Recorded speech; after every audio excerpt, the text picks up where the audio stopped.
ടിബറ്റിനോട് കാണിച്ചൊരു അന്യായം. ടിബറ്റിന്റെ പരമാധികാരത്തെ ഇല്ലായ്മ ചെയ്യാനായിട്ട് ഇന്ത്യ ഒരു കാലഘട്ടത്തിൽ അതിനൊപ്പം നിന്നു, ചൈനയ്ക്കൊപ്പം നിന്നു എന്ന് വേണമെങ്കിൽ പറയാം. അതായത് ടിബറ്റ് സ്വതന്ത്രമാകാൻ ആഗ്രഹിച്ച ഒരു രാജ്യമാണ്, ഒരിക്കലും ചൈനയോടൊപ്പം നിൽക്കണമെന്ന് ആഗ്രഹിച്ചിട്ടുമില്ല. പക്ഷെ അതിനൊരു പ്രായച്ചിത്തമാണ് നമ്മൾ ഇന്ത്യയും ചൈനയും തമ്മിൽ ബോർഡർ ഉണ്ട് എന്ന് നമ്മൾ വ്യക്തമായിട്ട് അങ്ങനെ പറയാറില്ല. India Tibetan border security force, അതാണ് നമ്മുടെ അവിടുത്തെ ഇൻഡോ ടിബറ്റൻ ബോർഡർ പോലീസ് എന്നാണ് നമ്മൾ അവിടുത്തെ ഫോഴ്സിനെ തന്നെ വിളിക്കുന്നത്. ഈ അടുത്ത് അരുണാചൽ പ്രദേശ് മുഖ്യമന്ത്രി പേമാ ഖണ്ഡു ബി.ജെ.പി നേതാവ് കൂടിയാണ് അദ്ദേഹം പറഞ്ഞിരുന്നു ഇന്ത്യക്ക് ചൈനയായിട്ട് ബോർഡർ ഇല്ലാന്ന്. അതെ, ടിബറ്റുമായിട്ടാണ് ബോർഡർ ഉള്ളത്. അപ്പൊ ടിബറ്റിനെ സ്വതന്ത്ര രാജ്യമായിട്ട് നമ്മളിപ്പോ അംഗീകരിക്കുന്നുണ്ട് എന്നും കൂടെ ഒരു അർത്ഥം അല്ല, എന്ന് അംഗീകരിക്കുന്നത് ഒഫീഷ്യലി അല്ല, അദ്ദേഹത്തിന്റെ സ്റ്റേറ്റ്മെന്റ് ആണ്. നമ്മുടെ നിലപാട് അതാണ് എന്നുള്ളതാണ്. ശരിക്കും ഇന്ത്യ പണ്ട് ചെയ്തു പോയൊരു പിഴവായിരുന്നു അത്. അതായത് ടിബറ്റ് സ്വതന്ത്രമാകേണ്ട രാജ്യമായിരുന്നു. ഇനി എന്തെങ്കിലും അത് തിരുത്താനുള്ള ഒരു സാധ്യത ഉണ്ടാവുമോ? നമുക്ക് ഇതെല്ലാം സംഭവിച്ച നമുക്ക് വളരെ വിശാല ഹൃദയനായിട്ടൊരു പ്രധാനമന്ത്രി ഉണ്ടായിരുന്നു, ജവഹർലാൽ നെഹ്റു എന്നാണ് അദ്ദേഹത്തിന്റെ പേര്. അദ്ദേഹം കാശ്മീരിന്റെ ഒരു ഭാഗം, പിന്നെ 3 നദികൾ, നമ്മുടെ 3 പ്രധാന നദികൾ, ഇതെല്ലാം പാകിസ്ഥാനെ സമ്മാനിച്ചു. ലഡാക്കിന്റെ ഒരു ഭാഗവും പിന്നെ UN-ലെ ഒരു സീറ്റും, സെക്യൂരിറ്റി കൗൺസിലിലെ ഒരു സീറ്റും ചൈനയ്ക്ക് സമ്മാനിച്ചു. കോക്കോ ഐലൻഡുകൾ മ്യാൻമറിനും സമ്മാനിച്ചു. എന്നിട്ട് അദ്ദേഹം ഒടുവിൽ അദ്ദേഹത്തിന് സ്വയം ഒരു ഭാരത് രത്നയും സമ്മാനിച്ചു. അപ്പൊ അദ്ദേഹത്തിൽ അത്ര ഒരു വിശാല ഹൃദയമായിട്ടുള്ള പ്രധാനമന്ത്രി കാരണം അദ്ദേഹത്തിന്റെ ചില എന്താ പറയുക, ഹിമാലയൻ ബ്ലണ്ടേഴ്സ് എന്ന് അന്ന് പത്രങ്ങൾ വിശേഷിപ്പിച്ചിരുന്ന ചില തീരുമാനങ്ങൾ പുസ്തകം തന്നെയുണ്ട്. അപ്പൊ അത് കാരണം നമ്മളിപ്പോ ഇപ്പോഴും നമ്മൾ അതിന് പുറകോട്ട് കിടന്നടിക്കുകയാണ്. അപ്പൊ അതിലെ ഒരു ഭാഗമായിട്ടാണ് ഈ ഒരു കാര്യം നടന്നിരിക്കുന്നത്. അതായത് ഫസ്റ്റ് ഓഫ് ഓൾ ഈ ദൈവവിശ്വാസികളല്ലാത്ത കമ്മ്യൂണിസ്റ്റുകാരെ ചൈന പിടിച്ചടക്കുന്നു. ഈ ചൈന പിടിച്ചടക്കുന്നത് എന്തിനാണ്? ഇവര് ദൈവവിശ്വാസികളുടെ പവിത്രമായ മണ്ണെന്നറിയപ്പെടുന്ന ടിബറ്റ്, അതായത് ഈ ബുദ്ധമത വിശ്വാസികളുടെ അത് ഇവരെന്തിനാണ് പിടിച്ചടക്കുന്നത് എന്നുള്ളൊരു ചോദ്യം അവിടെ ഉണ്ടായിരുന്നു. എന്തുകൊണ്ടാണ് അവർ ഇത് പിടിച്ചെടുക്കുന്നതിനുള്ള കാരണങ്ങൾ, എന്താണ് ആ കാരണങ്ങൾ എന്നുള്ളതാണ്. അതിൽ ഏറ്റവും ലളിതമായ കാരണം ഇതാണ്: ഇത് പിടിച്ചെടുക്കാൻ എളുപ്പമായിരുന്നു എന്നുള്ളതാണ്. രണ്ടാമത്തത്, സന്യാസിമാർ കൂടുതൽ ഉണ്ടായിരുന്ന, പ്രതിരോധിക്കാൻ ആളില്ലാത്ത, വലിയ സൈന്യമില്ലാത്ത ഒരു പ്രദേശമായതുകൊണ്ട് പിടിച്ചെടുക്കാൻ എളുപ്പമായിരുന്നു. അതുകൊണ്ട് അവർ പിടിച്ചെടുത്തു എന്നത് ആണ് ഏറ്റവും ലളിതമായിട്ടുള്ളത്. പക്ഷെ കൂടുതൽ ആഴത്തിൽ ചിന്തിക്കുമ്പോൾ എന്തിനാണ് അവർ ടിബറ്റ് പിടിച്ചെടുത്തതെന്ന് നമുക്ക് മനസ്സിലാവും. പണ്ടെങ്ങോ അവരുടെ ഏതോ ഒരു രാജാവിന്റെ കാലത്ത് ഈ ഒരു പ്രദേശം അതിന്റെ അധീനതയിലായിരുന്നു എന്നോ ഒരു കാരണമാണ് മാവോ സേതുങ് പറഞ്ഞത്.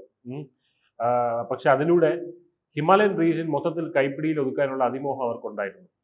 ടിബറ്റ് പിടിച്ചെടുക്കുന്നതിലൂടെ ഒരു സ്ട്രാറ്റജിക് ബഫർ സോൺ ക്രിയേറ്റ് ചെയ്യാൻ കഴിയുമെന്ന് അവർ വിചാരിച്ചു. ഇന്ത്യക്കും ചൈനയ്ക്കും ഇടയിൽ ഒരു ജിയോ പൊളിറ്റിക്കൽ ഷീൽഡായിട്ട് വേണമെങ്കിൽ ഇതിനെ കാണാം. മാത്രമല്ല, ഹിമാലയത്തിലേക്ക് അവരുടെ മിലിറ്ററിക്ക് ആക്സസ് ചെയ്യാനും കഴിയുമായിരുന്നു ഈ ടിബറ്റിനെ പിടിച്ചെടുക്കുന്നതിലൂടെ. അപ്പോൾ ഇതിലൂടെ ഇന്ത്യ ഉൾപ്പെടെ ആ റീജിയനിലെ മുഴുവൻ രാജ്യങ്ങളെയും നിരീക്ഷിക്കുവാനും നാച്ചുറലായിട്ട് തന്നെ ഒരു മേൽക്കൈ അവരുടെ സൈന്യത്തിന് കൈവരുമെന്നും അവർ കണക്ക് കൂട്ടി. ഭാവിയിൽ ടിബറ്റിലേക്ക് ഉണ്ടായേക്കുന്ന ഫോറിൻ ഇൻഫ്ലുവൻസിനെ തടയുക എന്ന ഉദ്ദേശവും മാവോ സേതുങ്ങിന് ഉണ്ടായിരിക്കണം. കൂടാതെ ഒരുപാട് മിനറൽ വെൽത്ത് അവിടെ ഉണ്ടായിരുന്നു. കോപ്പർ, ഗോൾഡ്, ലിഥിയം, ഇതൊക്കെ അദ്ദേഹം ഇതിനെയൊക്കെ കണ്ണുവെച്ചുകൊണ്ട് തന്നെയാണ് ടിബറ്റിനെ കൈയടക്കിയത്. ഇതിൽ പ്രധാനപ്പെട്ട് മനസ്സിലാക്കേണ്ട ഒരു കാര്യമാണ് നമ്മൾ വീറ്റോ പവർ ചൈനയ്ക്ക് നൽകിയ കാര്യം. ഇവിടെ ഇതാണ് ഹിമാലയൻ ബ്ലണ്ടർ എന്നാണ് പത്രങ്ങൾ തന്നെ വിശേഷിപ്പിച്ച ഒരു കാര്യം. വലിയ രീതിയിലുള്ള പ്രതിഷേധങ്ങളും മറ്റും ജവഹർലാൽ നെഹ്റുവിന്റെ ഔദ്യോഗിക വസതിക്ക് നേരെ ഉണ്ടായിരുന്നു. അതായത് ജനകീയ പ്രതിഷേധം. അതായത് 1945 ആണ് ഈ ചൈനയിൽ ഒരു യുദ്ധം നടക്കുന്നത്. ആഭ്യന്തര യുദ്ധമാണ്. അവിടുത്തെ നാഷണലിസ്റ്റുകളും കമ്മ്യൂണിസ്റ്റുകളും തമ്മിൽ. നാഷണലിസ്റ്റുകളായിരുന്നു അന്ന് ഭരിച്ചുകൊണ്ടിരുന്നത്. 1949 മറ്റുമാണ് മാവോ സേതുങ് അധികാരത്തിലേക്ക് വരുന്നത്. അത് കമ്മ്യൂണിസ്റ്റ് ഭരണം വരുന്നത്. അപ്പോൾ 1950 ജവഹർലാൽ നെഹ്റുവിന്റെ സഹോദരിയായ വിജയലക്ഷ്മി പണ്ഡിറ്റ് ആയിരുന്നു ഈ ഇന്ത്യൻ അംബാസഡർ, അന്ന് UN-ൽ ഉള്ള ഇന്ത്യൻ അംബാസഡർ.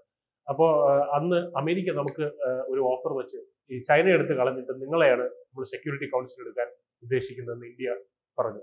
അപ്പോൾ ജവഹർലാൽ നെഹ്റു പറഞ്ഞു, അത് നമുക്ക് നമ്മൾ മറ്റൊരു രാജ്യത്തിനെ കളഞ്ഞുകൊണ്ട് ആ സ്ഥാനം നമുക്ക് എടുക്കാൻ വയ്യ. ഇന്ത്യ എന്ന് പറയുന്നത് അങ്ങനത്തെ ഒരു രാജ്യമല്ല എന്നൊക്കെ പറയും.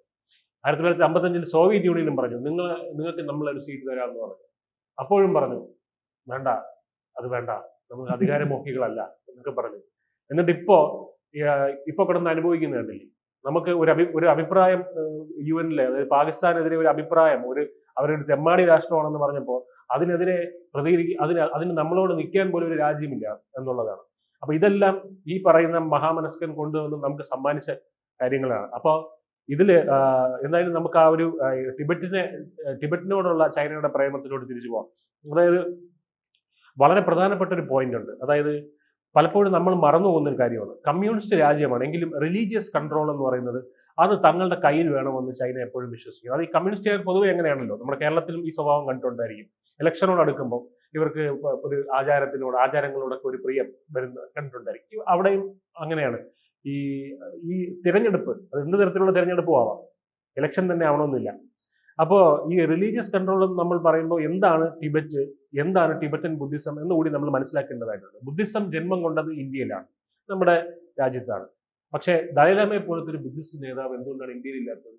അല്ലെങ്കിൽ എവിടെയെങ്കിലും നമ്മൾ ഇങ്ങനെ ഒരു നേതാവിനെ കണ്ടിട്ടുണ്ടോ? അതായത് ബുദ്ധിസം ഉള്ളത് എവിടെയൊക്കെയാണ്, ഏതൊക്കെ രാജ്യങ്ങളിലുണ്ട്, അവിടെ എവിടെയെങ്കിലും നമ്മൾ കണ്ടിട്ടുണ്ടോ? അതായത് ക്രിസ്ത്യാനിറ്റിക്ക് പോപ്പ് എന്നുള്ള പോലെ ഒരു ആത്മീയ നേതാവിനെ നമ്മൾ ഇങ്ങനെ ഒരു ഡിവൈൻ ഫിഗർ അല്ലെങ്കിൽ അത്തരത്തിലുള്ള ആത്മീയ ഫിഗറിനെ നമ്മൾ ഇന്ത്യൻ ബുദ്ധിസത്തിൽ കണ്ടിട്ടില്ല.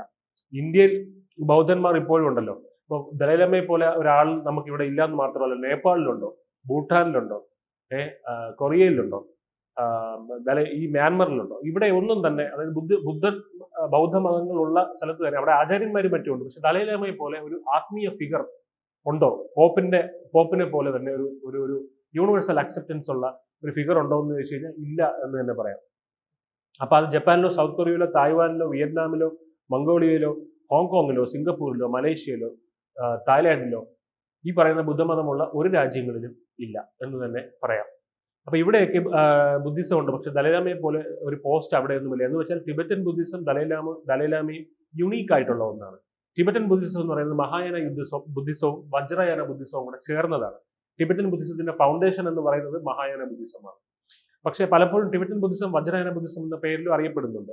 എന്ന് വെച്ചാൽ മഹായാന എന്ന് പറയുന്നത് അതിന്റെ ഒരു കോറായിട്ടും വജ്രയാന എന്ന് പറയുന്നത് അതിന്റെ ഒരു മെത്തഡ്, ഒരു പ്രോസസ് അല്ലെങ്കിൽ ഒരു വഴി ആയിട്ടുമാണ് കണക്കാക്കപ്പെടുന്നത്. ഇത് രണ്ടും കൂടെ ചേരുന്നതാണ് യഥാർത്ഥത്തിൽ ടിബറ്റൻ ബുദ്ധിസം എന്ന് പറയുന്നത്. അതുകൊണ്ട് തത്വത്തിൽ മഹായാന ബുദ്ധിസം എന്നോ വജ്രയാന ബുദ്ധിസം എന്നോ നമുക്കതിനെ വിളിക്കാം. മഹായാന ബുദ്ധിസമാണ് ലോകത്ത് ഒരുപാട് രാജ്യങ്ങൾ ഫോളോ ചെയ്യുന്നത്. പക്ഷെ അവർക്കൊന്നും ഈ ദലൈലാമയെ പോലത്തെ ഒരു വലിയ ആത്മീയ ഫിഗറില്ല.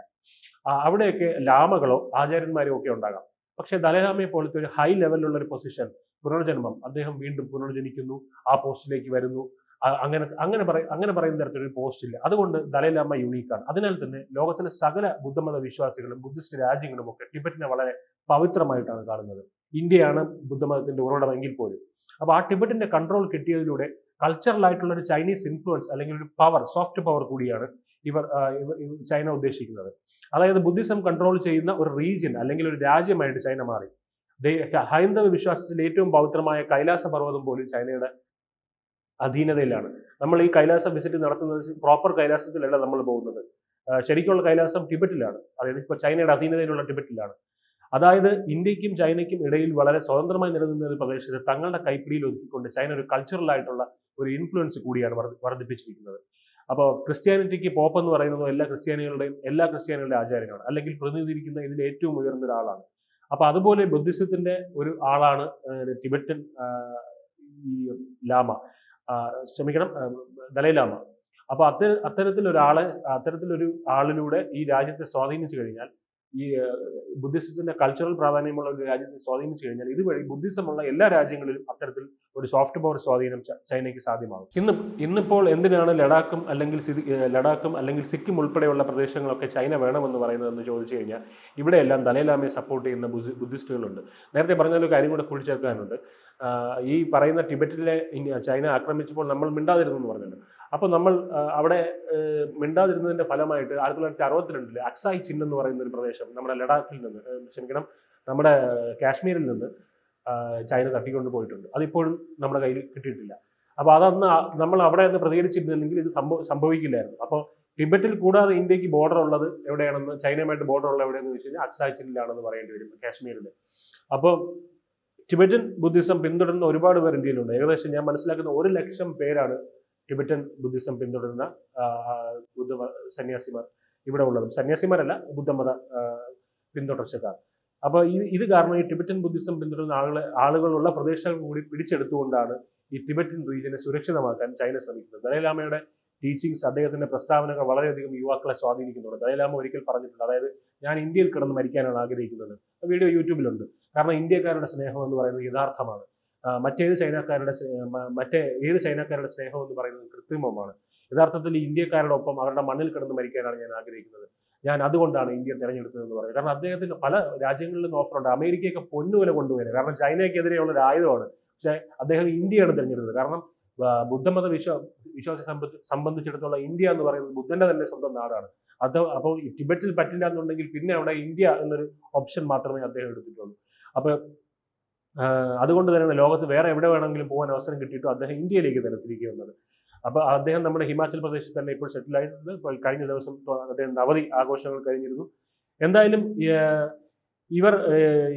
ഇവിടെയുള്ള ടിബറ്റൻ ബുദ്ധിസ്റ്റുകൾ ചൈനയ്ക്കെതിരെ നിരന്തരമായി സംസാരിക്കുന്നതാണ്. ഇത് ചൈനയെ വലിയ രീതിയിൽ ചൊടിപ്പിക്കുന്നുണ്ട്. അതായത് ടിബറ്റൻ അടുത്ത ലാമയിലൂടെ നമ്മൾ ടിബറ്റിലുള്ള ഒരു സംസ്കാരം തന്നെ മാറ്റിയെടുക്കുമോ എന്നൊക്കെ ചൈനയെ വലിയ രീതിയിൽ ഭയക്കുന്നുണ്ട്.